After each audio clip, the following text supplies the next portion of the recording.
অভিষেক শর্মা কি মুসিবতে পড়তে যাচ্ছেন, নাকি এটা তার জন্য একটা ভালো একটা সুযোগ ভারতীয় দলের ক্যাপ্টেন হতে? এখানে দেখা যাবে অভিষেক শর্মার আসল ফর্ম। অভিষেক শর্মা 2026 আইপিএলে এসআরএইচ দলের জন্য প্রথম কয়েকটা ম্যাচে ক্যাপ্টেন্সি করতে পারেন।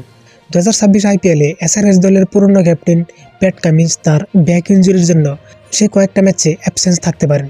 তো এই জন্য এসআরএইচ দল কি ফাইনাল করেছে যে অভিষেক শর্মাকে ক্যাপ্টেন বানানো হবে। অভিষেক শর্মা এই টি-20 বিশ্বকাপে ধরে নাও সব ম্যাচে ফ্লপ গেছেন।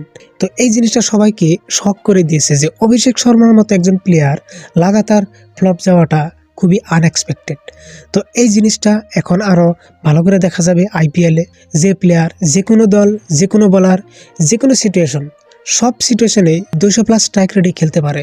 তো এই প্লেয়ারের হঠাৎ এই অবস্থা, নাকি অভিষেক শর্মা এখন প্রেসার দেখলেই ভয় পায়? তো এই জন্য 2026 আইপিএলে তার সুন্দর একটা সুযোগ থাকবে। যদি সে ক্যাপ্টেন হিসেবে ভালো ব্যাটিং করতে পারে তাহলে সে ফিউচারে ভারতীয় দলের ক্যাপ্টেন হওয়ার জন্য সুন্দর একটা সুযোগ পাবে।